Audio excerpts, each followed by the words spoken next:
and welcome to Inspiratia's Energy Storage Summit webinar. We are here to open the debate and set the scene for the energy and battery storage sector ahead of our Energy Storage Summit, which will take place in London on 25 June. So 2024 was the year where energy storage took a significant and perhaps final step from being perceived as an emerging to a mainstream technology. Investor confidence and interest in the sector rose to a point where the UK market, while still seen as dominant one for the sector, is no longer seen as the only option, as other regions in Europe have become ripe with opportunities. Revenues uncertainty, however, has been an obstacle for this sector last year. Joining us today to discuss the opportunities and challenges of the energy storage sector today are Semih Oztreves, Director of Network Infrastructure at Zenobē Energy, Eleanor, Director Energy Transition and Natural Resources at CIBC Capital Markets, and Pierre Lebon, Director of Analytics EMEA for Sequant. Welcome everyone, and great to have you here. Thank you. So I'll jump straight into the first question and ask, so revenue curves, do we expect them to continue to be an obstacle to BESS financing throughout the year? And if so, what can be done, or perhaps what has already been done to address that, to mitigate that risk? Semih, perhaps I'm going straight to you as the developer in the room for this one. Yeah, absolutely. Thank you, Viola, and nice to be here. I'm with Zenobē Energy. We're a developer, owner, and operator of large-scale battery systems in the UK. So yeah, the short answer is yes, absolutely. Right now, it's a challenge today, and investor confidence in revenue curves is all-time low, and it's rightfully so, because the revenue curves have been jumping around over the last 2 years after the gas crisis and obviously Ukraine-Russia war. And it really deteriorated the confidence in the curves from investor standpoint and lender standpoint. Originally, consultants were really bullish about how gas price is going to stay relatively high over the kind of next 5 years post the crisis. However, it's fair to say they were widely off, because the gas prices recovered very quickly a year after the kind of war started, and therefore the revenue curves came down significantly. I would say the consultants were also overly optimistic about ESOs, energy system operators, capability and ability to dispatch batteries in balancing mechanism in the UK. Whereas in reality, right now, ESO is playing catch up in order to kind of dispatch batteries in merit order, i.e. economic order, in balancing mechanism market, which meant consulting curves were quite optimistic and relatively high compared to what we're seeing in practice, and that's been quite a challenge trying to go through this, navigate through this period over the last 2 years with effectively lack of confidence, on revenue curves. I think we're seeing that stabilizing now. Hopefully, we're kind of now moving into a world where consultants are a lot more confident around their forecasting methods and assumptions around balancing mechanism and gas prices. So I think looking forward, hopefully it will get better, but I expect financing will be challenging throughout this year because of also relatively low revenue streams, revenues we're seeing right now on live projects. Thank you, Semih. And I saw a lot of nodding from the other panelists, so it seems like there is agreement on this one. And you just touched on, financing being perhaps still challenging throughout the year. Ellie, what's your view from a lender's perspective on the sector? Yeah, I think it's a really, really topical question, and I think that was kind of a great answer from Semih there. I think, as you said, most revenue curves have come under significant pressure in the last sort of 6+ months, underperforming against even the low cases often. So I think we're at a point now where forecasting really needs to be looked at through maybe more of a conservative lens through the near to midterm still, as these issues work their way through. I think in terms of from a financing perspective, it does add maybe a layer of complexity if lenders kind of lose faith in those curves and the validity of those curves. So a lot of focus, I think, will be placed upon, how appropriate is the debt sizing, and particularly actually if you have a high percentage of uncontracted revenues within the stack, which will make the project more vulnerable to those sort of underperformance when there's market movements. So I think kind of from a lender perspective, to manage that, I think many will want to see some more conservatism included in the debt sizing. So, for example, maybe debt sized off the low case, or at least appropriate haircuts being overlaid against these third-party curves, as they haven't really proved out in the way that I think many were hoping, and perhaps there's not been enough sort of tailoring specifically to match your nuances. So things such as the operational issues and the balancing mech, etc. So I think it's probably just down to an awareness from sort of sponsors or management that it's an obstacle, or it's a conversation for lenders. It shouldn't stop a project getting done per se, but it does need a discussion and a solid rationale behind whatever assumptions are being made in the debt case need to be defendable, I think, at this stage to go forward. Thank you. And Pierre, Sequant is an analytics solutions provider. What has been your experience of this sector through the past few years, and what does it look like from your perspective in relation to revenue curves, but more generally going into the second half almost of 2024? Yes, well, at Sequant, being the provider of valuation and portfolio optimization solution, we're seeing definitely an increasing demand for the analysis around battery energy storage. And I relate a lot to what Ellie and Semih have said, because what we're hearing is people wanting to demonstrate the business model of batteries when they're seeking funding. And it means that they need to find new ways to analyze and look at the batteries.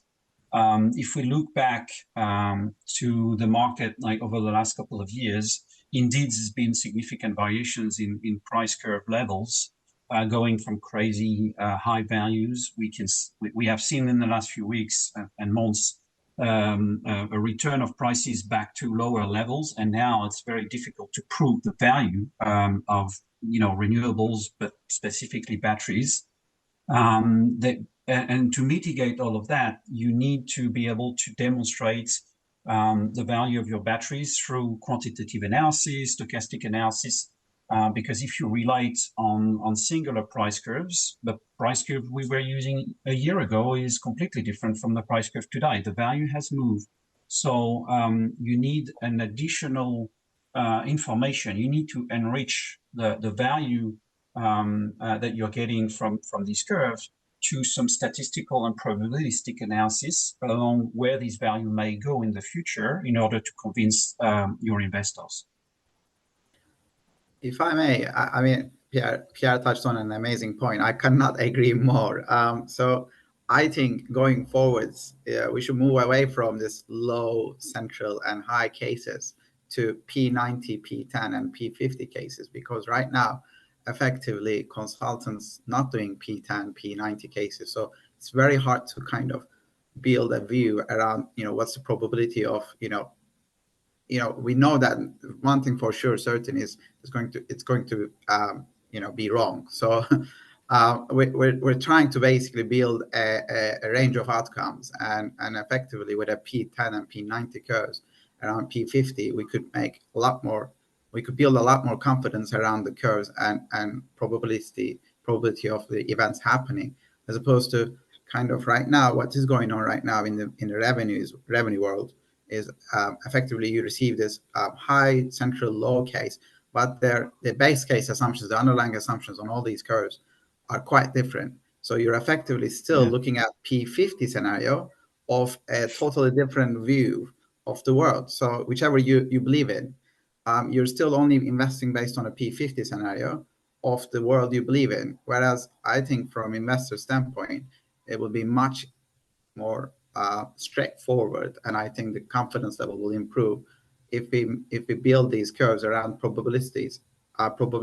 And in fact, being able to kind of look back and actually run a backcasting based on what happened over the last 12 months and pinpoint effectively whether that was P80, P90, would build significant confidence, basically, that going forward the revenues are going to, I guess, stay around sustainable levels in the long term. And I think it's important to understand that if you need to marry these two analyses, sort of the fundamental analysis of this P50 out of a singular curve to the probabilistic distribution, because if you look, a year or two ago, the value was tremendous. Like the price level was so high, and the spread in the in the intraday was so great that it was probably very easy to convince someone that there was a significant value in these projects. Now the prices are down. You're facing the opposite constraint. You need to actually demonstrate more value. And what would have been interesting at the time a year ago was to actually get this distribution of value.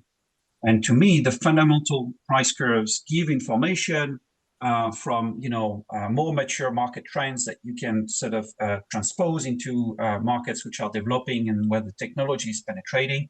You can build curves that make sense from that point of view, but they're literally just setting a target for the price levels without this information about where these prices may go up and down. So I fundamentally agree with Semih and this analysis. Thank you. And do we think that perhaps like the discrepancy between the expectation and the projections from the consultant side was also down to the fact that indeed the sector was still maturing and like people were still like kind of getting their heads around how things were going to work? Or was it purely down to like how the macroeconomic scenario evolved, or a combination of the two? Yeah, well, I think it's probably a combination.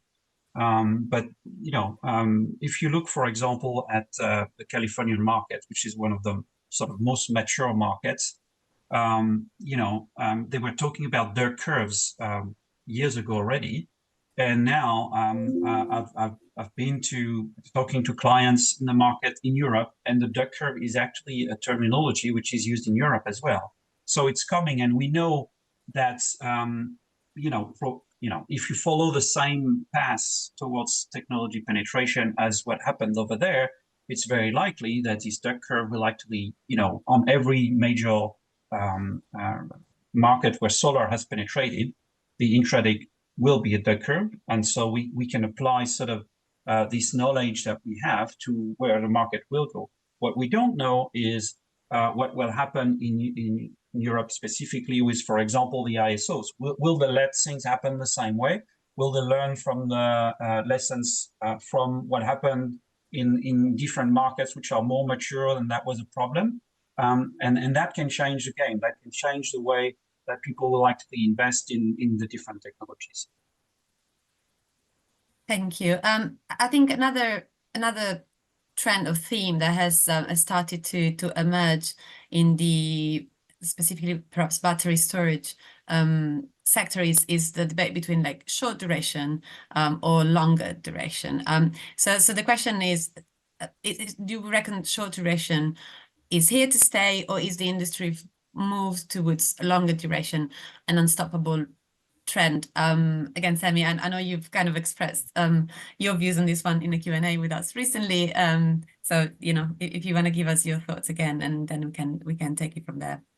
Sure. I suppose, what do we mean by short duration and long duration? From my perspective, I would say anything less than 4-hour duration is probably, short duration battery storage type world, and anything probably longer than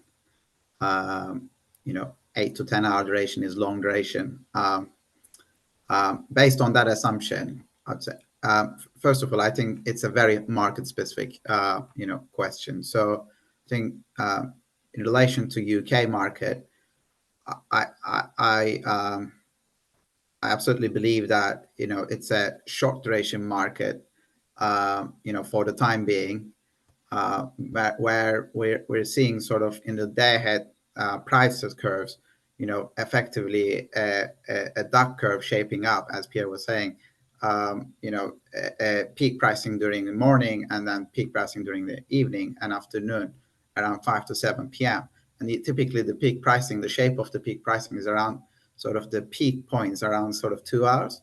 So it's perfect market right now, today, for a 2-hour battery storage, because you can effectively cycle twice a day and capture the spread arbitrage opportunity from peak pricing to off-peak pricing during the day when solar kicks in. And what we're seeing is effectively, because of the demand profile and load curve in the UK and the penetration of solar, this shape is actually shaping up, and especially in shoulder months and summer periods. In the long term, suppose UK is still a wind dominant market, and where you got wind dominant generation, you still need a long duration storage in order to kind of solve when there's like high wind periods and then low wind periods, shift electricity from high wind to low wind, which typically sustains for 10 hours or longer. So I think in the long term, probably what we're going to see is a long duration market shaping up as well, and being established in the UK market for 10-hour longer duration. But I think that the right mix in the UK market, in my opinion, is effectively you got a bunch of 2-4-hour batteries effectively playing with the load shape and generation mix throughout the day, mainly cycling twice a day, and then long duration solving the long-term constraint issues, and then also sort of these Duncan float scenarios where wind is not blowing and sun is not shining, and you still need a storage capacity to supply demand. In contrast, for example, California market, as Pierre was talking about, is a highly solar dominant market with where you're seeing effectively kind of similar shape to UK, but the peak period is actually much longer. So it's much better fit for a 4-hour duration. And what you're seeing is effectively a simple energy shifting application, by charging during the day from solar and then shifting this electricity during evening to displace thermal generation and peaking plants in the afternoon. So it highly depends on the market, but UK is shaping up as a market, great fit for a 2-hour duration, potentially up to a 4-hour duration, and then a very long duration market. Whereas some other markets are probably already a 4-hour market, and that's what we're seeing right now. Thank you. And has the short versus longer duration debate reached the lender side, or like the analysis provider side of things? I mean, what's any other thoughts on this one from the panelists? Yeah, I think of course. I think from our perspective, short duration is definitely here to stay in terms of sort of debt ready projects and financings. That's the majority of what we see come across the desk. I think the shift from, if we're looking at batteries, a shift in terms of their duration from sort of 1 to 1.5 to 2 hours to 4, as Semih was saying, is definitely something that we're seeing as well. I think the 2-hour battery is going to be very well placed in the UK market to capture those traded revenue opportunities. But I think in the longer term, there's probably room for both. So, there will be long duration projects that are needed and that provide different services, and whether that's inertia or kind of managing different aspects, there will be room for both. But I think from our perspective, short duration is definitely here to stay. Yeah, and I could probably add a little bit of a food for thoughts as well on this topic, because to me it's probably one of the hardest thing to figure out which one will essentially win over time. I think if we look at what will drive the need for longer short term, maybe we can, have a good idea about which one is going to win. For example, collocation, if you're using your battery to actually better optimize the revenue from a wind farm or a solar farm, then you're not going to have the need for the similar battery as, if you're just trying to capture, a few hours peak price. That's going to make the investment very different.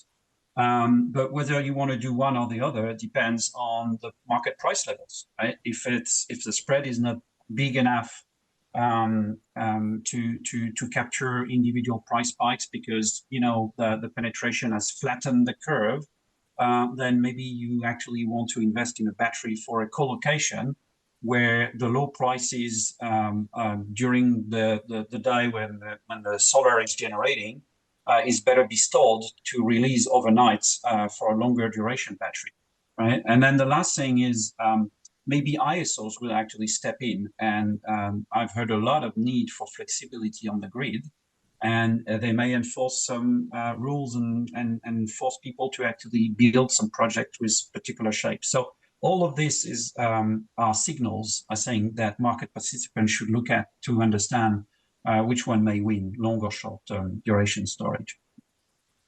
Thank you. And it sounds like, again, it's quite market specific as well at the moment. So while the UK seems more like suitable for like short duration for perhaps longer, are there, from what you have seen from your experience, are there other markets in Europe or perhaps elsewhere where longer duration batteries are already be more of a reality or are likely to be a reality before the UK?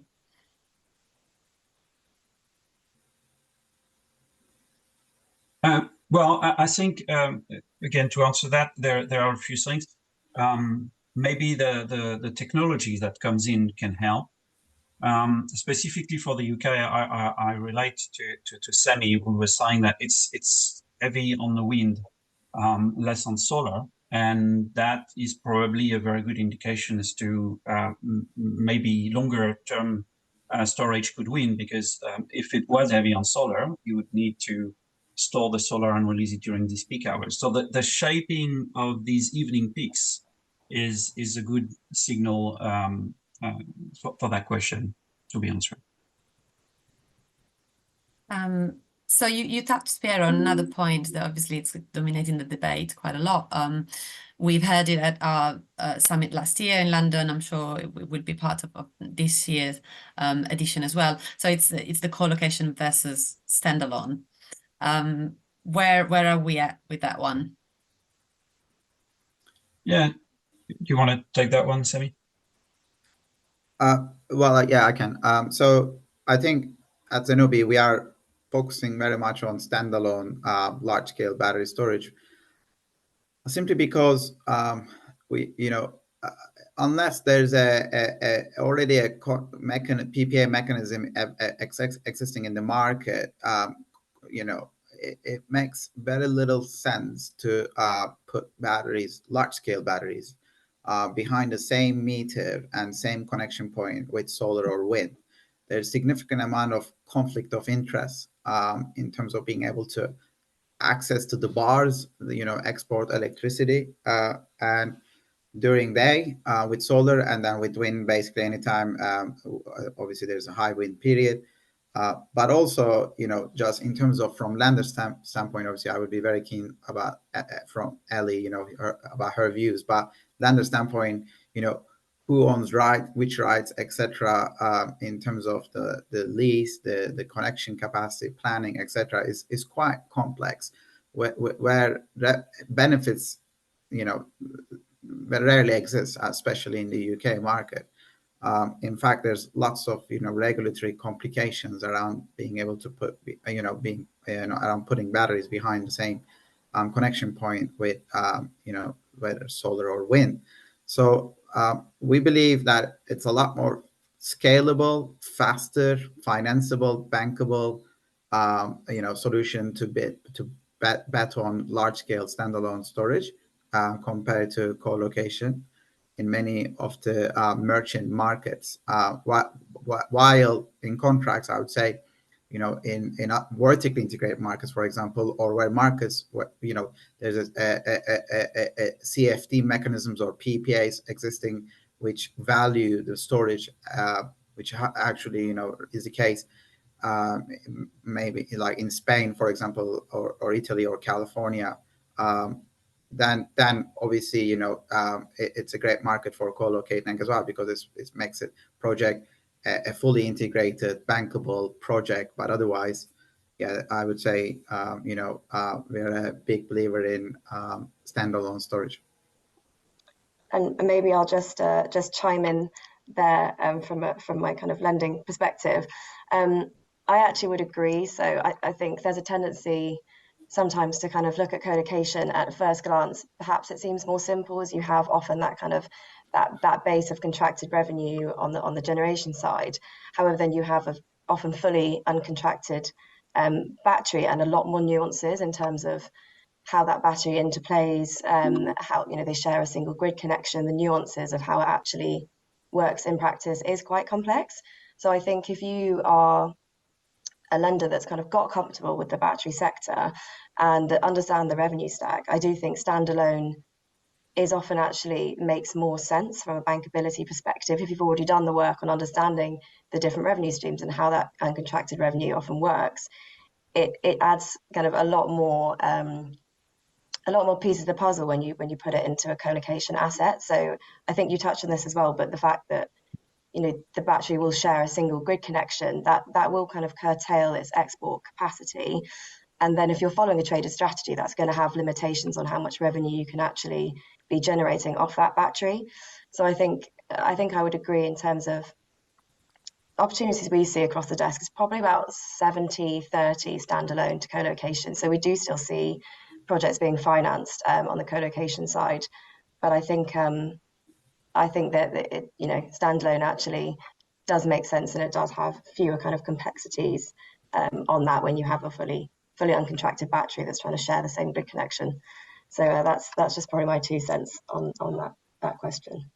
And I suppose, you know, also, you know, you can install standalone battery storage, you know, in a lot more, you know, you got a lot more flexibility because you only require, you know, a couple of acres of land to install large scale battery storage, versus with solar and wind, obviously you got a huge amount of restrictions about solar or wind resources were available, and also land availability.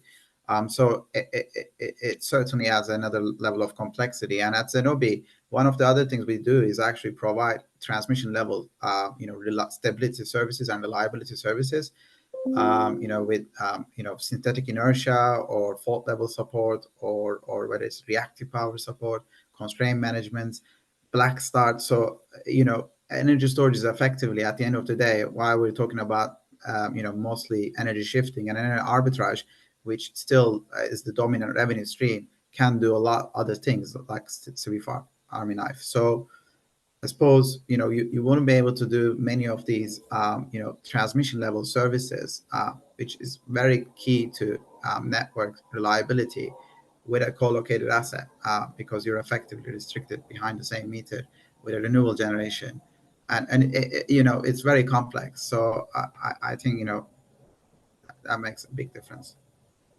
And at Sequent, we definitely see the fact that, you know, the co-location is more of a way to optimize marginally a renewable farm, which maybe is not as profitable as it was, or as it was thought to be. And then what's driving this from a pure financial perspective becomes, you know, the cost of adding this battery to your project.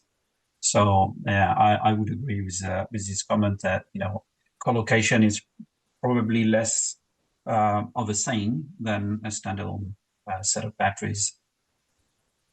Thank you. And I'm a bit conscious of time, so I think perhaps we have time for a couple more questions. And I'd like to perhaps ask one that Ellie is keen on taking first. So another theme that has emerged in this sector is that, you know, like traditionally the bulk of revenue stocks were ancillary services, which, however, seem to have reached saturation. So what's next on that side of the business? Yes, yeah. So I think saturation has been expected probably for a while by the market. And as such, we've seen that shift towards increasing arbitrage revenues, make up a greater proportion of the stack. And that aligns with the shift I mentioned earlier about the sort of the 2-hour duration plus assets. So I think before I touch on kind of some of the things that might be coming next, I will just do the lender plug of saying we shouldn't forget, even though there is a move and a march towards uncontracted revenue taking up a really significant proportion of the stack, not to forget the importance of that kind of base level of contracted cash flows, ideally above and beyond kind of capacity market contracts. So things like floors or PPAs, in certain cases, Pathfinder contracts. These are all really important, I think, particularly now against the backdrop of what we've seen of heavily reduced revenues and the operational issues as well. So that they provide a really nice kind of stable foil against market movements that we've been experiencing. And then I think on kind of what might be coming as well down the line, I think as the grid develops in lifetime, as we see what REMA will bring, I think there will be some new services and kind of markets that continue to pop up that batteries can participate in. So we've had a few changes already this year. And I think following on from, the balancing reserve, the quick reserve is scheduled to go live. I think it's this summer. And that's aimed at kind of reacting to pre-fault disturbances in faster time. And that's actually also a stackable revenue stream. So I think newer markets, there's also, I think, in the works planned a kind of day ahead stability services market. So we've already got the long contracts for the stability services and now kind of a short-term real-time market. And also in the reactive power market, there's also plans for day ahead, as well as potentially the introduction of longer-term contracts. So I think a year and 4-year contracts. So I guess that's all just to say that whilst we have seen the retirement and the saturation of previous ancillary markets, there will be new services that continue to arise as we, as a result of changes to the grid and our energy mix and how we run and manage our grid. I think they're probably still going to form a fairly small proportion potentially of the overall stack. So having those sort of solid base of contracted cash flows, along with an increasing percentage of uncontracted revenues, will be key to kind of weather the issues. And Semih, I'm sure you can probably touch on more on those two markets. I know Zenobē is fairly active in the services they provide, but I think that's kind of where I was headed with that question. So happy to have any other insights on that. Thank you. Yeah, and I'll pass it on happily to Semih on that one. Thank you. Yeah, we do a lot around stability services. Right now, we have 3 large-scale projects where we're sort of delivering a total of 1 gigawatt batteries to provide inertia and short circuit levels and dynamic reactive power to a system operator in the UK under a 10-year contract.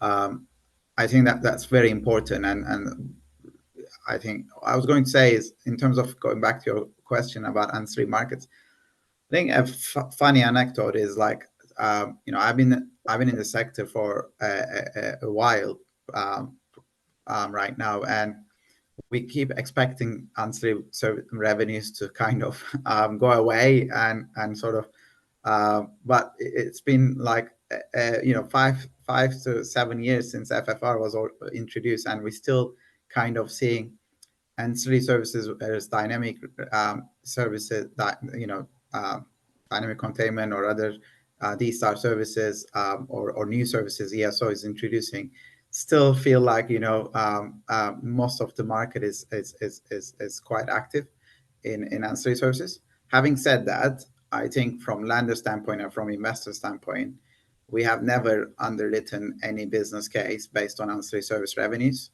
We always excluded effectively as a company any ancillary services because they're highly volatile and I guess subject to cannibalization. So I think it's very interesting actually, like we never assume any value for ancillary services in our business case, but yet we're actually seeing still ancillary services being most dominant revenue resource for batteries still for the time being.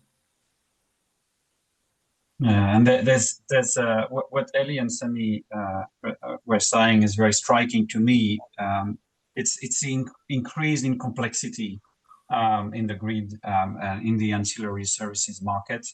I think from a quantitative analysis perspective, what we are seeing is it becomes more and more of a challenge to actually be able to optimize a portfolio by taking into account these ancillary services. And as you said, Semih, it's really hard to predict because there is uncertainty on the price levels, but there's also uncertainty on the regulation side of things. When you look at these ancillary markets, people don't really know what to do because the regulators don't necessarily help in that way. Because if you change the rule every 6 to 9 months or every year, right, you can't really use any sort of history about what happened to what's going to happen. And there is no unity across the European energy market either to sort of relate to what can happen in a market being used as a proxy for what's going to happen to my market. So that's definitely the complexity here. Thank you. And there's so much more we could cover. And from the conversation you were having, like I could come up with even additional questions to the one that we've looked at. But we'll leave that to the event. But one last question. So obviously we've said how the UK market has been the dominant one, and it's still to an extent seen as the leading one. But there are markets gaining ground across Europe. We do have, as part of the summit, a stream specifically on Italy. So just perhaps like a final round across the panel to see which ones are the markets that you see as offering best opportunities beyond the UK. What challenges and opportunities are there?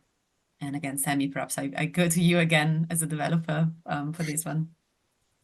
Thank you. I suppose each country right now in Europe, like introducing very different ways to contract batteries and I guess to kickstart this battery sector. I think what we're seeing, Poland is a very interesting market because like huge amount of batteries already secured long-term capacity market contracts.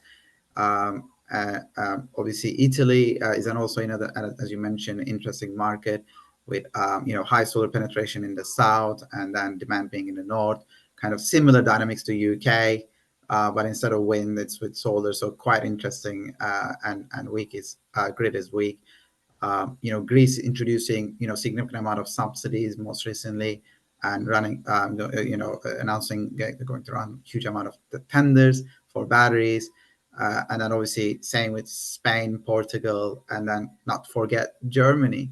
It's very residential storage dominant market, but yet still, with the wind generation kind of being in the north and then, demand centers being sort of in the south and center of the country. There's a lot of basically opportunity for battery storage, especially to provide grid stability services in Germany market, and then you're seeing kind of West Europe, basically each market popping up. So it's very interesting. It's exciting space, and usually kind of very tough to kind of keep up with. There's plenty of opportunity, I think, for everyone for the battery storage sector, and what we're seeing is for the next 10 years, it's going to be really busy period, basically from investor standpoint, from lender standpoint, and for sure developer standpoint. I will just chime in. I think from CIBC's perspective, with a kind of bankability lens, Italy, we've mentioned, really exciting market there. Germany, Spain, and then sort of Greece and France as well, worthy of note.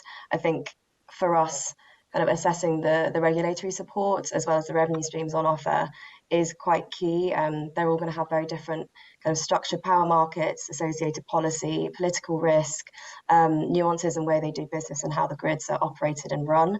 I think Italy, has very strong BESS build-out targets, has a supportive policy, has a capacity market mechanism in place already. So I think in terms of what we've seen, opportunities have definitely picked up for us in Europe, and those have really been centered around Italy and Germany on our side. Yeah, what's your thought? Yeah, I don't have much to add, as I agree that there are plenty of opportunities across Europe. Just one point, it's a very competitive market now, and you need to carefully analyze the projects where you're building them with all these constraints that we've talked about. Thank you very much. Thanks for your time today and for joining us for the discussion. It's been a very interesting one. We've touched on quite a few points. So thanks again for taking the time. And we look forward to seeing you as well as many others in the market to take these conversations forward and more in depth and touch many of the other points that we couldn't cover today in London on 25 June for Inspiratia's Energy Storage Summit. If you have any questions about this one, plenty of contacts on our events page. Reach out to us anytime. Thank you very much, everyone, and we look forward to seeing you soon.